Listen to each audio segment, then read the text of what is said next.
ಕರ್ತನಲ್ಲಿ ಪ್ರೀತಿಯುಳ್ಳ ಪ್ರಿಯರೇ, ಕ್ರೈಸ್ತ ಬಾಂಧವರೇ, ಇವತ್ತಿನ ಸಂದೇಶಕ್ಕೋಸ್ಕರವಾಗಿ ನಿಮ್ಮೆಲ್ಲರನ್ನ ಯೇಸು ಕ್ರಿಸ್ತನ ಮಧುರ ನಾಮದಲ್ಲಿ ಆಹ್ವಾನವನ್ನು ಕೊಡುತ್ತಿದ್ದೇನೆ.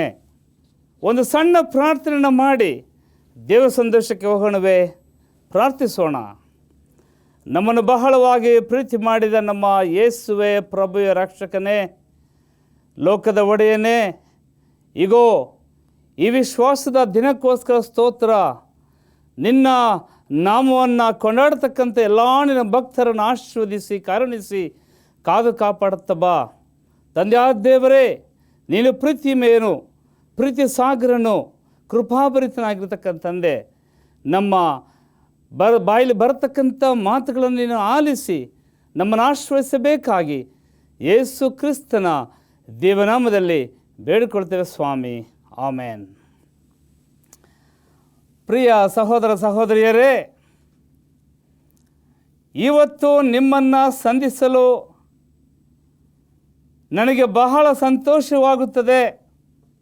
ಯಾಕಂತಂದರೆ ನೀವು ಮತ್ತು ನಾನು ಸೃಷ್ಟಿಯ ಕರ್ತನನ್ನು ಸ್ಮರಿಸಲು ಬಂದಿದ್ದೇವೆ. ಜೀವದಾಯಕನನ್ನು ನಾವು ನೋಡಿ ಆತನ ಅದ್ಭುತ ಕಾರ್ಯಗಳನ್ನು ತಿಳ್ಕೊಂಡು ಜೀವನವನ್ನು ಮಾಡುವಾಗ ಆ ಕ್ರೈಸ್ತ ಜೀವಿತವು ಭಾಳ ಉನ್ನತವಾದ ಜೀವಿತವಾಗಿ ಪರಿಗಣಿಸಿದೆಂಬುದಾಗಿ ನಾನು ನಂಬಿದ್ದೇನೆ. ನಾವು ಈ ಕಳೆದ ಸಂಚಿಕೆಗಳಲ್ಲಿ ಕ್ರಿಸ್ತನನ್ನು ನೀನು ಹುಡುಕುವುದಾದರೆ ಆತ ನಿನಗೆ ಖಂಡಿತವಾಗಿ ಸಿಕ್ಕುವನು, ಆತನ ಸತತರವನ್ನು ನಿನಗೆ ದಯಪಾಲಿಸುವನು, ಆತನು ನಿನಗೆ ಕಿವಿಗೊಡುವನು ಎಂಬುದಾಗಿ ಆ ಒಂದು ವಿಷಯವನ್ನು ಕಲಿತುಕೊಂಡು ಬಂದಿದ್ದೇವೆ. ಈ ದಿನ ಕೂಡ ಅದೇ ಶಿರೋನಾಮೆಯ ಅಡಿಯಲ್ಲಿ ಮತ್ತೊಂದು ವಿಷಯವನ್ನು ನಿಮಗೆ ಹೇಳಲು ನಾನು ಬಹಳವಾಗಿ ಇಷ್ಟಪಡುತ್ತೇನೆ. ಪ್ರಿಯರೇ, ಇವತ್ತು ಮನುಷ್ಯನಿಗೆ ಅಶಾಂತಿ ತುಂಬಿಕೊಂಡಿದೆ. ಇವತ್ತು ಮನುಷ್ಯನು ಏನು ಮಾಡಬೇಕೆಂಬತಕ್ಕಂಥ ಆಲೋಚನೆ ಇರುವಾಗ ಆತನಿಗೆ ತಲೆ ಓಡುವುದಿಲ್ಲ, ದಾರಿ ತೋಚುವುದಿಲ್ಲ. ಅಸಮಾಧಾನದಿಂದ, ಅನಾರೋಗ್ಯದಿಂದ, ಭಾಳ ಕಷ್ಟ ಸಂಕಟಗಳಿಂದ ಆತನು ನರಳತಕ್ಕಂಥವನಾಗಿದ್ದಾನೆ. ಅಂಥ ಸಂಕಟಗಳು ಬಂದಾಗ ನಾವು ಆತನನ್ನು ಎಲ್ಲಿ ಹೋಗಿ ನೋಡಬಹುದು? ಕರ್ತನ ನಾವು ಎಲ್ಲಿ ಸಂಧಿಸಬಹುದು ಎಂಬತಕ್ಕಂಥ ಆಲೋಚನೆಗಳು ಬರ್ತಕ್ಕಂಥದ್ದಾಗಿದೆ. ಕಷ್ಟ ಬಂದಾಗ ತಾನೇ ನಾವು ದೇವರನ್ನು ಸಂಧಿಸಬೇಕು ಎಂಬತಕ್ಕಂಥ ಒಂದು ಜ್ಞಾನ ಬರ್ತದೆ. ಸಂತೋಷದಲ್ಲಿದ್ದಾಗ ಸರ್ವಸಾಧಾರಣವಾಗಿ ಆ ಒಂದು ಇದು ಬರೋದಿಲ್ಲ. ಪ್ರಿಯರೇ, ಕಷ್ಟ ಬಂದಾಗ ತಾನೇ ಓಡಿ ಹೋಗ್ತೇವೆ ದೇವರ ಹತ್ರ. ಎಲ್ಲಿ ಸಂಧಿಸ್ಬೋದು, ಎಲ್ಲಿ ಆತನ ನೋಡಬಹುದು ನಾನು, ಆತನ wear I might find Jesus, ಎಲ್ಲಿ ಕರ್ತನನ್ನು ನೋಡಬಹುದು ನಾನು. ಆತನನ್ನು ನೋಡುವ ಒಂದು ಸಮಯ ಎಲ್ಲಿ, ಸಮಯ ಅನ್ನತಕ್ಕಂಥದ್ದನ್ನು ನಾವು ನೋಡುವಾಗ ಯಾವುದೇ ಸಮಯದಲ್ಲಿ ಆತನನ್ನು ನಾವು ಸ್ಮರಿಸಬೇಕೆಂಬುದಾಗಿ ಕಳೆದ ಸಂಚಿಕೆಗಳಲ್ಲಿ ನಾವು ತಿಳ್ಕೊಂಡ್ವಿ. ಇವಾಗ ಯಾವ ಸ್ಥಳದಲ್ಲಿ ಹೋಗಿ ನಾವು ಅದನ್ನು ಸಂಧಿಸಬಹುದು? ಅನೇಕ ಸ್ಥಳಗಳನ್ನು ಆರಿಸ್ಕೊಳ್ತೇವೆ. ಅನೇಕ ಪರಿಶುದ್ಧವಾದ ಸ್ಥಳಗಳಲ್ಲಿ ಆತನ ಹುಡುಕಬೇಕೆಂಬುದಾಗಿ ಓಡಾಡ್ತೇವೆ. ಸಮಸ್ಯೆಗಳು ಬಂದಾಗ ತಾನೇ ನಾವು ಆತನ ಹತ್ತಿರ ಬರಲು ನಾವು ಬಹಳ ಆತುರ ಪಡುತ್ತೇವೆ. ಈಗೋ ಪ್ರಿಯರೇ, ಅಂಥ ಒಂದು ವ್ಯಕ್ತಿ ನಮ್ಮ ಸತ್ಯದ ಪುಸ್ತಕದಲ್ಲಿ ಕರ್ತನನ್ನು ನಾನು ಸಂಧಿಸಬೇಕು. I want to meet Jesus, or where can I find him? ಬೋಧಕರ ಹತ್ರ ಸಿಗ್ತಾರಾ? ಚರ್ಚ್ ಸಭೆಗಳಿಗೆ ಹೋಗಿ ಅದನ್ನು ಅವ್ರು ನೋಡಬಹುದಾ? ಧರ್ಮ ಸಭೆಗಳಲ್ಲಿ ಹೋಗಿ ಆತನನ್ನು ಸಂಧಿಸಬಹುದಾ? ಯಾವ ಸಮಯದಲ್ಲಿ ನಾನು ಆತನನ್ನು ಹುಡುಕಬಹುದು, ಆತನನ್ನು ಸಂಧಿಸಬಹುದು ಎಂಬತಕ್ಕಂಥ ಆಲೋಚನೆಗಳಲ್ಲಿ ನಾವು ಮುಳುಗಿದ್ದೇವೆ. ಇಲ್ಲಿ ಸತ್ಯದಲ್ಲಿ ಒಬ್ಬ ಬಹಳ ಪ್ರಾಮಾಣಿಕವಾದ ವ್ಯಕ್ತಿ, ಸತ್ಯವಂತನು, ನೀತಿವಂತನು, ಮತ್ತು ದೇವರು ಆತನಿಗೆ ಬಹಳವಾಗಿ ಆಶೀರ್ವಾದಗಳನ್ನು ಕೊಟ್ಟಿದ್ದನು. ಅಂಥ ವ್ಯಕ್ತಿ ಕೂಡ ಇವತ್ತು ನಮ್ಮ ಸತ್ಯವೇದದಲ್ಲಿ ಆತನನ್ನು ಹುಡುಕಲಿಕ್ಕೆ, ಆತನನ್ನು ನೋಡಲಿಕ್ಕೆ, ಆತನನ್ನು ಸಂಧಿಸಲಿಕ್ಕೆ ಬಹಳ ಆತರ ಪಡುತ್ತಿದ್ದಾನೆ. ಪ್ರಿಯರೇ, ನಾವು ಕೂಡ ಇವತ್ತು ಈ ಸಂದೇಶದ ಮೂಲಕ ಆತನನ್ನು ಸಂಧಿಸಲು ನಾವು ಸಿದ್ಧರಿದ್ದೇವೋ? ಆತನನ್ನು ನಾವು ಮಾತಾಡಲಿಕ್ಕೆ ಇಷ್ಟ ನಮಗೆ ಉಂಟು, ಆತನ ಜೊತೆ ಸಂಭಾಷಣೆ ಮಾಡಲಿಕ್ಕೆ ನಮಗೆ ಇಷ್ಟ ಉಂಟು. ಆತನು ನಮಗೆ ಸಿಕ್ಕುವನೇ, ಸ್ವಾಮಿ ನನ್ನ ಕಷ್ಟವನ್ನು ಹೇಳ್ಕೊಳ್ಬೇಕಾಗಿದೆ, ಒಂದು ವೇಳೆ ನಾನು ಬರಬಹುದಾ ನಿನ್ನ ಹತ್ರಕ್ಕೆ, ನನ್ನ ಕಷ್ಟ ಹೇಳ್ಕೊಳ್ಬೋದಾ? ನಾನು ಹೇಳಿದ ಪ್ರಕಾರ ಸರ್ವಸಾಧಾರಣವಾಗಿ ಸಂಕಟ ಬಂದಾಗ ದೇವರ ಹತ್ರ ಓಡೋಗ್ತೀವಿ. ಅಂಥ ಸಂಕಟದಲ್ಲಿ ಸಿಕ್ಕೊಂಡಿರ್ತಕ್ಕಂಥ ವ್ಯಕ್ತಿ ನಮ್ಮ ಸತ್ಯದಲ್ಲಿ ಅಡಕವಾಗಿದೆ. ಯೋಬನು ಬರೆದ ಪುಸ್ತಕ ಯೋಬ 23:3 ಒಂದು ಮಹಾ ವಾಕ್ಯಲ್ಲಿ ಬರೆದಿದೆ, ನೋಡೋಣ. ಆಹಾ ಆಹಾ, ಆತನ ದರ್ಶನ ಎಲ್ಲಿ ಆದೀತು? ಆತನ ದರ್ಶನವು ಎಲ್ಲಿ ಆದೀತು? ಎಲ್ಲಿ ಆತನ ನಾನು ಸಂಧಿಸಬಹುದು? ಎಲ್ಲಿ ಆತನ ಮುಖಾಮುಖಿಯಾಗಿ ನೋಡಬಹುದು?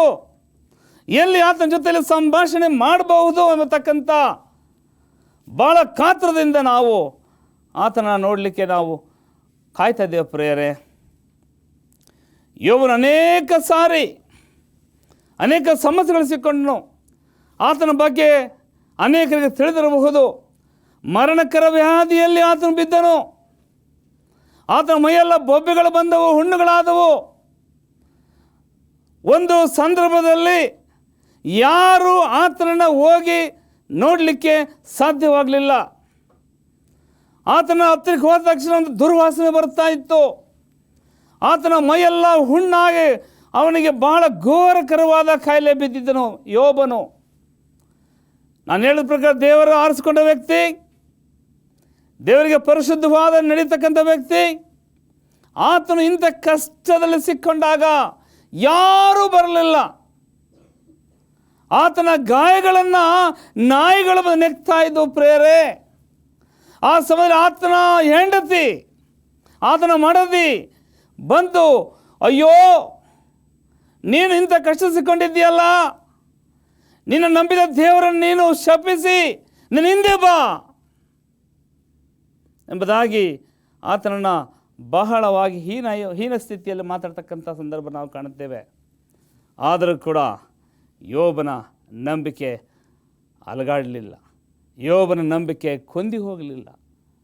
ಪ್ರಿಯ ಸಹೋದರ ಸಹೋದರಿಯರೇ, ಇವತ್ತು ನಮಗೆ ಕಷ್ಟ ಬಂದಾಗ, ದೇವರು ನಮ್ಮ ಪ್ರಾರ್ಥನೆ ಕೇಳದೇ ಇದ್ದಾಗ, ನಾವು ದೇವರ ಹತ್ರ ಅವನ ಸಂಧಿಸಲಿಕ್ಕೆ ಬಂದಾಗ, ನಮಗೆ ಉತ್ತರ ಕೊಡಲಿಲ್ಲ ಅಂದಾಗ, ಸಿಕ್ಕಲಿಲ್ಲ ತಕ್ಷಣ ಅಂತಾಗ ಹೇಳಿದಾಗ ನಮಗೇನಾಗ್ತದೆ?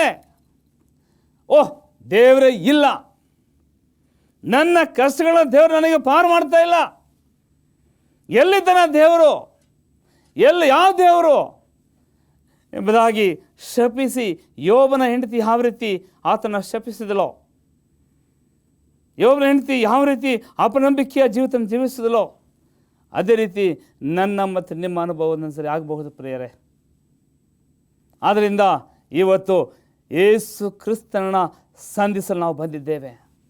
ಯೇಸು ಕ್ರಿಸ್ತನನ್ನು ನಾವು ಆತನ ವಾಕ್ಯಗಳನ್ನ ಕೇಳಿ ನಾವು ಆತನ ಮಾರ್ಗದಲ್ಲಿ ನಡೆಯತಕ್ಕಂಥ ಒಂದು ಸಂದರ್ಭ ಈಗ ಬಂದಿದೆ ಪ್ರಿಯರೇ.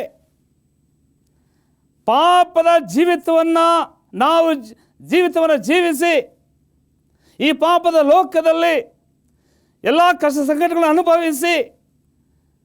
ಅನುಭವಿಸ್ತಾ ಇದ್ದೇವೆ. ಅದಕ್ಕೆ ತಾನೇ ಯೇಸು ಕ್ರಿಸ್ತನು ಕರೀತಾನೆ, ನನ್ನನ್ನು ನೀವು ಸಂಧಿಸಬೇಕಾದರೆ ನನ್ನ ಹತ್ರ ಬನ್ನಿ, ನಾನು ನಿಮ್ಮ ಹತ್ರ ಬರ್ತೇನೆ. ನೀವು ಒಂದು ಸ್ಟೆಪ್ ಮುಂದೆ ಬನ್ನಿ, ಒಂದು ಹೆಜ್ಜೆ ಮುಂದೆ ಬನ್ನಿ, ನಾನು 2 ಹೆಜ್ಜೆ ಮುಂದೆ ಬಂದು ನಿಮ್ಮನ್ನು ಕಾಣ್ತೇನೆ ಎಂಬತಕ್ಕಂಥ ಆ ಮಹಾಸ್ವಾಮಿ ಇವತ್ತು ನಮ್ಮ ಸಂಗಡ ಸಂದರ್ಶನಕ್ಕಾಗಿ ಕಾದು ನಿಂತಿದ್ದಾನೆ ಪ್ರಿಯರೇ. ನಾವು ಆತನ ಆ ಸಂದರ್ಶನಕ್ಕೆ ನಾವು ಹೋಗೋಣವೇ? ಇಲ್ಲೋ, ಈಗ ಬನ್ನಿ, ನಾನು ನಿಮಗೆ ಇನ್ನೊಂದು ಕಥೆ ಹೇಳಲಿಕ್ಕೆ ಇಷ್ಟಪಡ್ತೇನೆ. ಆತನು ಹೇಳಿದಾನೆ. ಆ ಕಥೆ ಹೇಳಲಿಕ್ಕೆ ಮೊದಲೇ 2 ವಿಷಯಗಳು ನಿಮಗೆ ಹೇಳಬೇಕಾಗಿದೆ. ಆತನು ಮೊದಲಿಗೆ ಸೃಷ್ಟಿಕರ್ತನೋ, ಆಲೋಚನಾಕರ್ತನೋ, ಅದ್ಭುತ ಸ್ವರೂಪನೋ ಎಂಬುದಾಗಿ ನಾವು ತಿಳ್ಕೊಳ್ಬೇಕು. ಯಾಕಂತಂದರೆ ಆತನು ನಮ್ಮನ್ನು ಸೃಷ್ಟಿ ಮಾಡಿದನು. ಆ ಸೃಷ್ಟಿಯಲ್ಲಿ ಆದಿಯಲ್ಲಿಯೇ ಆತನು ದೇವರ ಬಳಿಯಲ್ಲಿದ್ದೆಂಬುದಾಗಿ ನಾವು ನೋಡ್ತೇವೆ. ಅಂಥ ಸೃಷ್ಟಿಕರ್ತನು, ಅಂಥ ಆಲೋಚನಾಕರ್ತನು, ಅಂಥ ಅದ್ಭುತ ಸ್ವರೂಪನು ನಮ್ಮ ಮಧ್ಯದಲ್ಲಿ ನಮ್ಮ ಸಂದರ್ಶನಕ್ಕೋಸ್ಕರವಾಗಿ ನಮ್ಮನ್ನು ಸಂಧಿಸಲಿಕ್ಕೆ ಇವತ್ತು ರೆಡಿಯಾಗಿದ್ದಾರೆ. ಹೀಗೆ ಒಬ್ಬರು ಸಾಧು ಸುಂದರ್ ಸಿಂಗ್ ಎಂಬತಕ್ಕಂಥವ್ರನ್ನ ನೀವು ಹೆಸರನ್ನು ಕೇಳಿರ್ಬೋದು ಅಲ್ಲವಾ? ಅವರ ದೇವರ ಬಗ್ಗೆ ಬಹಳ ವಿಶ್ವಾಸವಿತ್ತು. ದೇವರನ್ನು ನಾನು ನೋಡಬೇಕು, ದೇವರನ್ನು ಸಂಧಿಸಬೇಕು ಎಂಬುದಾಗಿ ಈ ಒಬ್ಬ ಯವನಸ್ಥ ಸಾಧು ಸುಂದರ್ ಸಿಂಗ್ ದೇವರನ್ನು ಹುಡಿಕೊಂಡು ಎಲ್ಲ ಕಡೆ ಹೋಗಿ ಒಬ್ಬ ಸಂತರ ಹತ್ರ ಬಂದ. ಆತನು ಆ ಸಂತ ಗುರುಗಳಂತಿರ್ತಾರಲ್ಲ, ಅವರ ಹತ್ರ ಬಂದು ನಾನು ಕ್ರಿಸ್ತನ ಎಲ್ಲಿ ನೋಡಬಹುದು ಅಂತ ಕೇಳತಕ್ಕಂಥ ಸಮಯದಲ್ಲಿ ಅಲ್ಲೇ ಹಾದು ಹೋಗ್ತಕ್ಕಂಥ ಆ ಕಡೆ ಈ ಕಡೆ ಹೋಗಿ ತಿರುಗಾಡ್ತಕ್ಕಂಥ ವ್ಯಕ್ತಿಗಳಲ್ಲಿ ಒಬ್ಬ ದೇವರ ಸೇವಕನು ಒಂದು ಹೊಸ ಒಡಂಬಡಿಕೆಯ ಸತ್ಯದ ಪುಸ್ತಕವನ್ನು ಸಿಂಗ್ ಅವರ ಕೈಯಲ್ಲಿ ಕೊಟ್ಟನು. ಅದನ್ನು ನೋಡಿದ ತಕ್ಷಣ ಸಾಧು ಸಿಂಗ್ಗೆ ಭಾಳ ಆಶ್ಚರ್ಯವಾಯಿತು. ಇದೇನಪ್ಪ ಇದು ಯಾವ ಪುಸ್ತಕ ಇದು ನಮ್ಮ ದೇವರ ಪುಸ್ತಕ ಅಲ್ಲ, ಇದು ನಮ್ಮ ಪಂಗಡಿಗೆ ಸೇರಿದ ಪುಸ್ತಕವಲ್ಲ, ಇದು ಅನ್ಯ ಜನರ ಪುಸ್ತಕ ಅಂತೇಳಿ ಅದನ್ನು ಹರಿದು ಏನು ಮಾಡಿದ ಅಂತಂದರೆ ಆ ಬೆಂಕಿಗೆ ಬಿಸಾಕಿದ. ಬೆಂಕಿಯೊಳಗೆ ಆ ಪುಸ್ತಕನ ಬಿಸಾಕಿಬಿಟ್ಟು ಮುಂದೆ ಹೊರಟೋದ ಆತನು. ಪ್ರಿಯರೇ, ಅಂದಿನಿಂದ ಆತನ ಹೃದಯ ಕಳವಳಗೊಳ್ಳಿತು. ಆತನಿಗೆ ಒಂಥರ ಭೀತಿ, ಒಂಥರ ಭಯ, ಭೀತಿ ಶುರುವಾಯಿತು ಆತನಿಗೆ. ಆತನು ವಿಶೇಷವಾಗಿ ತನ್ನ ಸಂಕಟದಲ್ಲಿ ಬಿದ್ದನು, ಗಲಿಬಿಲಿಯ ಜೀವಿತದೊಳಗಾದನು. ಆ ಸಮಯದಲ್ಲಿ ಆತನಿಗೆ ಯೇಸು ಕ್ರಿಸ್ತನ ದರ್ಶನವಾಯಿತೆಂಬುದಾಗಿ ನೋಡ್ತೇವೆ. ಯೇಸು ಕ್ರಿಸ್ತನು ಆತನನ್ನು ಸಂಧಿಸಿದನು. ನೋಡಿ ಪ್ರಿಯರೇ, ನಾವು ಆತನ ತೊರೆಯಲಿಕ್ಕೆ ಮೊದಲಾಗಿ ಆತನು ನಮ್ಮ ಮಧ್ಯದಲ್ಲಿ ಬರಲಿಕ್ಕೆ ಇಷ್ಟಪಡ್ತಿದ್ದಾನೆ. ಆತನ ನಾವು ಸದಿಸುವ ಮುನ್ನ ಆತನ ಬಳಿಯಲ್ಲಿ ಬರ್ತಿದ್ದಾನೆ. ನಾನು ನಿನ್ನೆ ಹೇಳಿದ ಪ್ರಕಾರ ಆತ ನಮ್ಮ ಜೊತೆಯಲ್ಲಿ ಇದ್ದಾನೆ. ಇಲ್ಲಿ ಆ ಸಾಧು ಸುಂದರ್ ಸಿಂಗ್ ಇಲ್ಲಿ ಏನು ಮಾಡ್ತಾನೆ ಅಂತ ಹೇಳುವಾಗ, ಸಂಭಾಷಣೆ, ಯೇಸು ಕ್ರಿಸ್ತನಿಗೂ ಆತನಿಗೂ ಸಂಭಾಷಣೆ ಆಯಿತು. ಆವತ್ತು ಆತನನ್ನು ತನ್ನ ಸ್ವಂತ ರಕ್ಷಣೆಗೆ ಅಂಗೀಕರಿಸಿಕೊಂಡು ಇಡೀ ಭಾರತ ದೇಶದಲ್ಲಿ ಅವನು ಸತ್ಯವನ್ನು ಸಾರತಕ್ಕಂಥ ಒಬ್ಬ ದೊಡ್ಡ ಸೇವಕನಾದನು, ಸುವಾರ್ತಿಕನಾದನು ಎಂಬುದಾಗಿ ನೋಡ್ತೇವೆ. ಅದಲ್ಲ ಪ್ರಿಯರೇ, ಕರ್ತನು ಅವನನ್ನು ಭಾರತದ ಅಪೊಸ್ತಲನಾಗಿ ಮಾಡಿದನು. ಹೌದು ಪ್ರಿಯರೇ, ಕರ್ತನು ನನ್ನನ್ನು ನಿಮ್ಮನ್ನು ಆತ ಸಂಧಿಸುವಾಗ ನಮ್ಮನ್ನು ವಿಶೇಷವಾದ ವ್ಯಕ್ತಿಗಳನ್ನಾಗಿ ಮಾಡುತ್ತಾನೆ ಎಂಬತಕ್ಕಂಥದ್ದಲ್ಲಿ 2 ಮಾತಿಲ್ಲ. ಆತ ನಮ್ಮನ್ನು ಆರಿಸಿಕೊಂಡಿದ್ದಾನೆ ಎಂಬತಕ್ಕಂಥದ್ದಕ್ಕೆ ನಮಗೆ ಸತ್ವ ಆಧಾರಗಳುಂಟು. ಯಾಕೆಂದ್ರೆ ಆತ ಹೇಳ್ತಾನೆ, ನಾನು ಆರಿಸಲ್ಪಟ್ಟ ಜನಾಂಗ, ನೀನು ಮೀಸಲಾದ ಜನಾಂಗ, ನೀನು ಪರಿಶುದ್ಧವಾದ ಜನಾಂಗ, ನಾನು ನಿನ್ನ ತಾಯಿ ಗರ್ಭದಲ್ಲಿರುವಾಗಲೇ ನಿನ್ನ ಆರಿಸ್ಕೊಂಡಿದ್ದೇನೆ ನನ್ನ ಸೇವೆಗೋಸ್ಕರವಾಗಿ. ಸಾಧು ಸುಂದರ್ ಸಿಂಗ್ ಇಡೀ ಹೊಸ ಒಡಂಬಡಿಕೆ ಹರಿದು ಬೆಂಕಿಲಿ ಹಾಕಿದ. ಆ ಸಮಯದಲ್ಲಿ ಕರ್ತನ ಆತನ ಸಂಧಿಸಲಿಕ್ಕೆ ಬಂದು ಆತನ ಒಂದು ದೊಡ್ಡ ಸುವಾರ್ತಿಕನಾಗಿ ಮಾಡಿದೆಂಬುದನ್ನು ನೋಡ್ತೇವೆ. ನಾವು ಕೂಡ ಇವತ್ತು ಪಾಪದ ಜೀವಿತದಿಂದ ಎದ್ದು ಬರುವಾಗ, ಆ ಪಾಪದ ಜೀವಿತದಲ್ಲಿ ಕೈ ಹಿಡಿದು ಎತ್ತುವಾಗ ಕ್ರಿಸ್ತನು ಹೇಳ್ತಾನೆ, ನಾನು ನಿಮ್ಮನ್ನು ಎತ್ತೇನೆ ಮೇಲೆ, ನೀ ಭಯಪಡಬೇಡ, ನಾನು ನಿನ್ನ ಜೊತೆಯಲ್ಲಿ ಬರುತ್ತೇನೆ, ನಿನ್ನನ್ನು ಸಂಧಿಸಲು ನಾನಿದ್ದೇನೆ. Where I might find Jesus. ಇವತ್ತು ದೇವರನ್ನು ಹುಡುಕಿಕೊಂಡು ಅನೇಕ ಸ್ಥಳಗಳಿಗೆ ಹೋಗ್ತಾರೆ, ಶಾಸ್ತ್ರ ಸ್ಥಳಗಳಿಗೆ ಹೋಗ್ತಾರೆ, ಎಲ್ಲ ಕಡೆ ಸುತ್ತಾಡ್ತಾರೆ, ಸಂಸಾರಗಳನ್ನು ಬಿಟ್ಟುಬಿಡ್ತಾರೆ, ಸನ್ಯಾಸಿಗಳಾಗ್ತಾರೆ. ಆದರೂ ಕೂಡ ದೇವರು ಸಿಕ್ಕೋದಿಲ್ಲ ಪ್ರೇರೆ.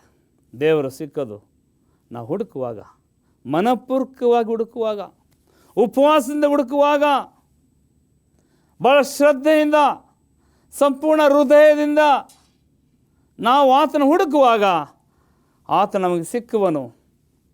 ಒಂದು ಆತನ ಹುಡುಕದೇ ಇದ್ದರೆ ಪ್ರೇರೆ, ಆತ ನಮ್ಮನ್ನು ಶಾಶ್ವತವಾಗಿ ತಳ್ಳಿಬಿಡ್ತಕ್ಕಂಥನಾಗಿದ್ದಾನೆ.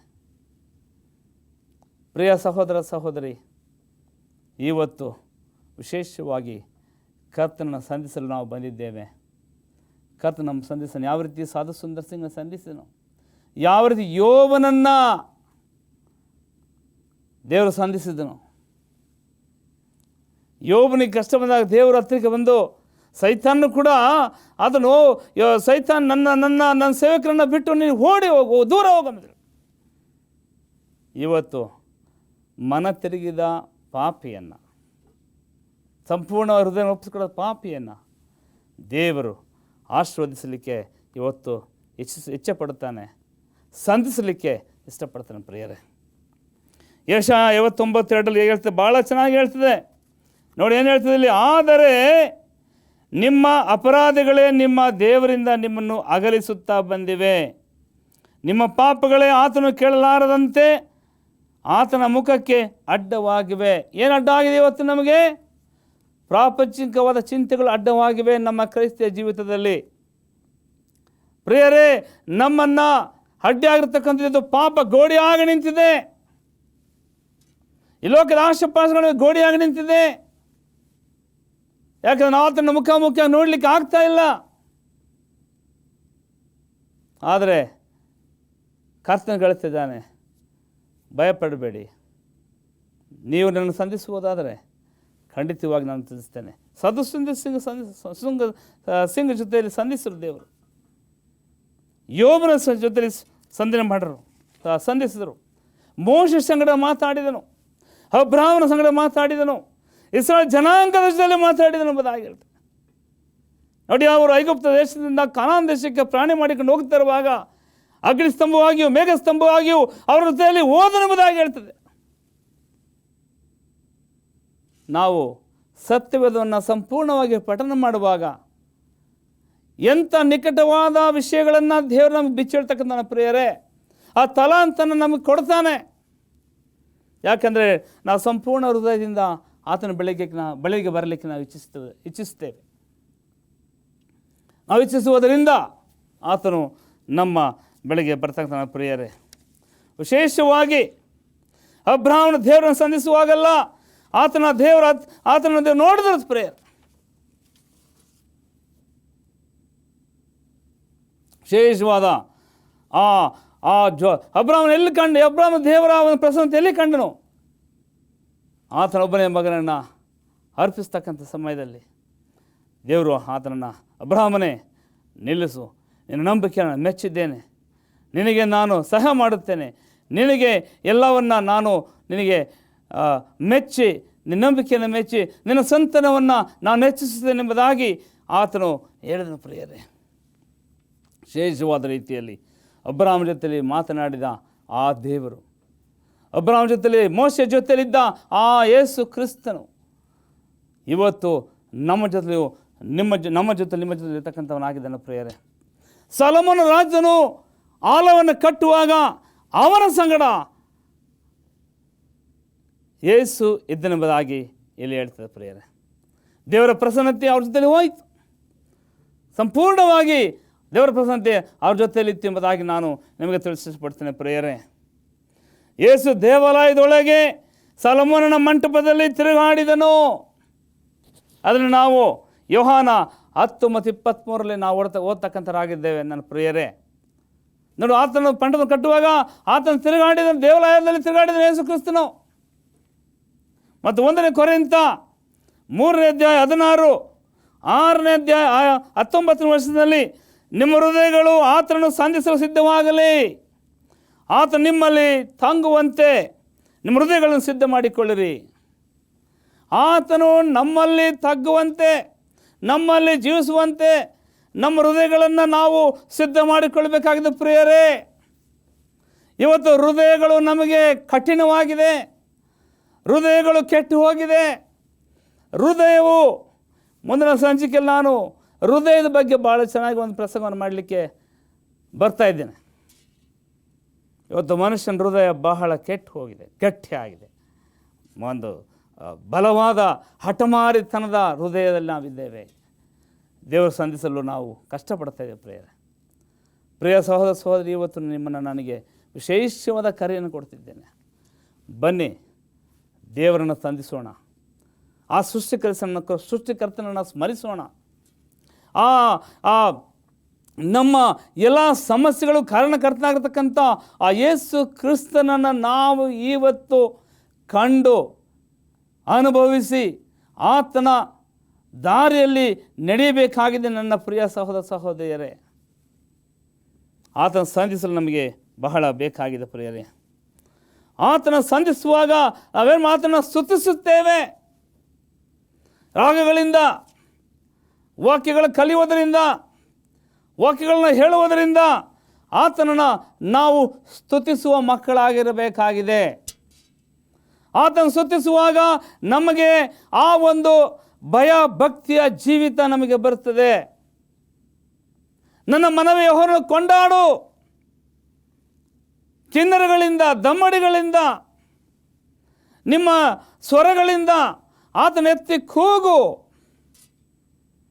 ಆ ಸಮಯದಲ್ಲಿ ಕರ್ತನು ನಮ್ಮ ಬಳಿಗೆ ಬರ್ತಕ್ಕಂಥವನಾಗಿದ್ದಾನೆ, ನಮ್ಮ ಮಧ್ಯದಲ್ಲಿ ವಾಸ ಮಾಡತಕ್ಕಂಥವನಾಗಿದ್ದಾನೆ. ನನ್ನ ಪ್ರಿಯ ಸಹೋದರ ಸಹೋದರಿಯರೇ, ವಿಶೇಷವಾಗಿ ಇವತ್ತು ಅಂತ ಕರ್ತನನ್ನು ಸಂಧಿಸೋಣ.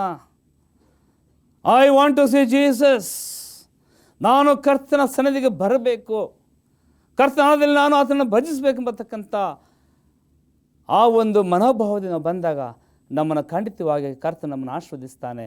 ದೇವರು ನಿಮ್ಮನ್ನು ಆಶೀರ್ವದಿಸಲಿ. ಪ್ರಾರ್ಥನೆ ಮಾಡೋಣವೇ. ನಮ್ಮ ಕರ್ತನಾದ ಯೇಸುವೆ, ಪ್ರಭುವ ರಕ್ಷಕನೇ, ಈಗೋ ನಿನ್ನ ಸಂಧಿಸುವಿಕೆ ನಮಗೆ ಬೇಕಾಗಿದೆ ಸ್ವಾಮಿ. ನಮ್ಮನ್ನು ನಿನ್ನ ಆತ್ಮದ ಬಲದಿಂದ ಬಲಪಡಿಸಿ ನಮ್ಮಿಂದಲೇ ಇರುವಾಗ ಸಹ ಮಾಡಬೇಕಾಗಿ ನಮ್ಮ ಕರ್ತನಾದ ಯೇಸು ಕ್ರಿಸ್ತನ ಹೆಸರಿನಲ್ಲಿ ಬೇಡಿಕೊಳ್ತೇವೆ ಸ್ವಾಮಿ. ಆಮೇನ್. ನಮಸ್ಕಾರ ಪ್ರಿಯರೇ. ಈ ಒಂದು ಕಾರ್ಯಕ್ರಮ ನಿಮ್ಮನ್ನು ಆಕರ್ಷಣೆಗೊಂಡಿದ್ದರೆ, ನಿಮ್ಮಲ್ಲಿ ಸಮಸ್ಯೆಗಳಿದ್ದರೆ, ನಿಮ್ಮಲ್ಲಿ ವ್ಯಾಧಿಗಳಿದ್ದರೆ ಈ ಕೆಳಗಿನ ವಿಳಾಸಕ್ಕೆ ನೀವು ಬರೆದು ತಿಳಿಸುವಾಗ ಖಂಡಿತವಾಗಿಯೂ ನಿಮಗೆ ಉತ್ತರವನ್ನು ಸಿಕ್ಕುತ್ತದೆ. ದೇವರು ನಿಮ್ಮನ್ನು ವಿಶೇಷವಾಗಿ ಆಶೀರ್ವದಿಸಲಿ. ನಮಸ್ಕಾರ.